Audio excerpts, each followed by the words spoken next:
변창흠 국토교통부 장관 후보자가 이 과거에 서울주택도시공사 즉 SH 사장 재직 시절에 SH 부채를 감축하는 데 큰 기여를 했던 마케팅 전문 계약직 직원들의 무기계약직 전환을 취소하고 자신의 지인을 채용한 의혹을 제기하고자 합니다. 무엇보다 이 사안은 비정규직 청년들이 제기했던 소송 결과에 따른 것입니다. 그리고 변 후보자의 비정규직 직원에 대한 차별적 처우라든지 그 인식은 사람이 먼저라고 했던 문재인 대통령이 표방했던 국정기조와 전혀 맞지 않을 뿐만 아니라 우리가 생각하는 공정과 정의에도 부합하지 않는다고 봅니다. 2013년으로 돌아가도록 하겠습니다. 당시에 SH의 부채가 극심했었기 때문에 실적이 우수하면 무기계약직으로 전환하겠다라고 하면서 마케팅 전문가 채용 공고를 했습니다. 이때는 물론 변 후보자가 SH 사장으로 오기 전이었습니다. 그런데 이곳에 채용됐던 비정규직 청년들은 SH 내에서도 상당히 우수한 사원으로 손꼽혔습니다. 왜냐하면 연이은 매각 활동을 통해서 SH 부채가 10조 3천억 원으로 감소를 하게 했고 이들의 우수한 토지 매각 실적에 대해서 포상금이 지급되고 이들은 각각 2차례 또 4차례 판매왕으로 선정되기까지 했습니다. 근데 변 후보자는 이들에 대해서 평가를 아끼지 않았습니다. 2015년 3월에 서울시 시의회 도시계획관리위원회 회의에 출석해서 마케팅 쪽에서는 엄청난 역할을 많이 한 것으로 알고 있다면서 해당 비정규직 직원들의 성과를 평가했었습니다. 그러나 무기계약직으로 전환하는 부분에 이르러서는 현재 여력이 거의 없다. 정원 외로 정수를 늘려서라도 모든 사람을 다 채용할 수는 없다는 취지로 사실상 무기계약직 전환을 거부하는 태도를 보였습니다. 대신 마케팅 전문가들, 즉 4, 5급 상당인 이분들에게 제안한 것은 비서나 홍보 지원의 사무 지원원으로였습니다. 근데 사무 지원원의 최고 직급은 9급 정도인데 마케팅 전문가들의 처우나 직군의 성격으로 볼 때는 전혀 받아들이기 어려운 통보였으며 사실상 비정규직 청년들은 사퇴하라는 종용을 받은 듯한 느낌이었다고 합니다. 대법원으로까지 소송이 이어졌습니다. 결국 대법원은 비정규직 청년들의 손을 들어줬습니다. 변 후보자의 SH는 그런데 이런 계약 전환 과정에서 새로운 전문가 채용 공고를 올렸습니다. 즉, 이 비정규직 청년들을 사무지원원으로 전환하고 응하지 않으면 계약 해지를 시키면서 비슷한 시기에는 새롭게 전문가를 채용했는데 바로 여기서 채용된 사람 중에 한 사람이 변창흠 후보자의 제자인 C씨입니다.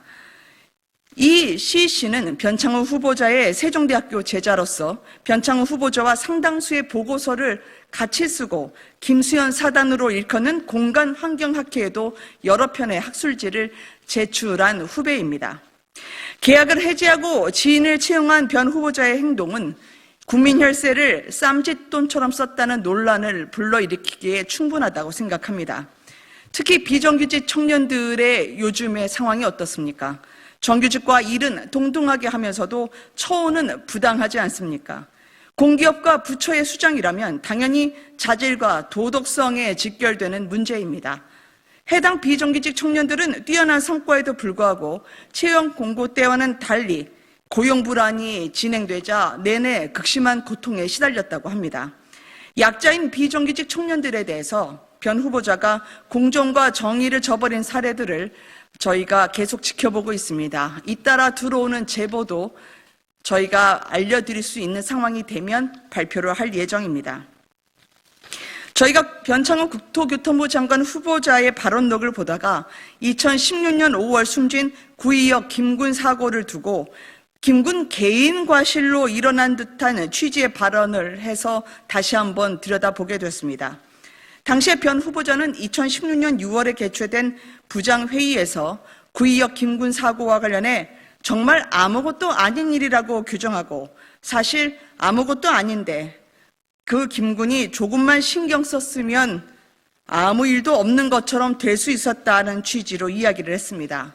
마치 총체적인 시스템 부실이 초래한 인재 참사를 두고 업체 직원이 실수로 사망한 것으로 김군, 그 희생자를 모욕하는 발언을 했다고 봤습니다. 어른들과 그리고 국가가 대신 짊어져야 할 책임이었습니다. 그런데 왜 김군이 그 책임을 전가받아야 합니까? 변 후보자는 문재인 대통령을 지지했던 대표적인 친문 인사로 꼽힙니다. 변 사장의 SH 사장 재직 시절의 행보를 보면 또 구의역 김군 관련 시각을 보면 문재인 정부가 표방했다는 사람이 먼저다가 아닌 사람이 나중이었다. 내 편만이 먼저다라는 시각을 볼 수가 있습니다. 약자를 위해 문재인 정부가 있다고 하지만 정작 약자를 들러리로 세우는 그리고 약자의 희생 위에 문재인 정부가 추구하고자 하는 것은 무엇일지요? 제가 이것과 관련해서 민주당에서요, 지난 4천만 원 인테리어 관련해서 가짜 뉴스를 계속 말씀하고 계셔서 이 부분에 대한 언급을 추가로 드리고자 합니다. 먼저 민주당은 LH가 김은혜 의원실에 인테리어 보수 비용이라고 적힌 견적서를 제출했음에도 여론이 불리해지니 인테리어 시공은 없었다고 주장합니다. 제가 오늘 이 문서를 가져왔는데요. LH가 저희에게 줬던 보수 비용이라고 적힌 이 문건을 어떻게 하시려고 손바닥으로 하늘을 가리시는지 궁금합니다. 또 4억 1천만 원 대통령 행사 방문 4억 1천만 원이 대통령 방문 행사를 위해서 지출된 예산이라고 의원실에 공식 문서로 자료를 제출했습니다. 근데 마치 그 정도까지는 지출하지 않을 것처럼 뒤늦게 궤변을 늘어놓고 있습니다. 민주당은 또 대통령 방문 전에 드릴 같은 공사가 없었다는 일부에 확인되지 않은 주장을 발췌해서 마치 공사가 없었던 것처럼 호도를 하고 있습니다. 그러나 입주민들은 밤에 분명히 공사가 벌어졌으며 심지어 드릴 때문에 새벽에 잠을 거의 못 잤다는 호소를 하고 있습니다.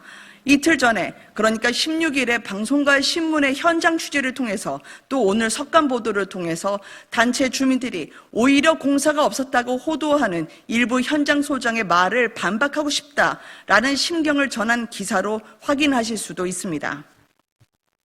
문재인 대통령이 방문한 동탄 행복주택 입주자들은 새벽 벼락 공사는 없었다는 시공사 현장 소장을 반박하면서 그 새벽에 가서 따지고 싶었다고 말했다고 합니다. 대통령의 행차에 쇼룸 연출극을 벌여서 국민들의 실상을 가리고 부동산 대책을 산으로 몰면서 국민을 고통의 도가니로 몰아대한 사과는 못할 망정 명백한 공식 자료마저 가짜 뉴스라 매도하고 국민을 허위로 다시 속이는 민주당은 국민 앞에 사과를 하시길 바랍니다. 손바닥으로 하늘을 가릴 수는 없습니다. 감사합니다.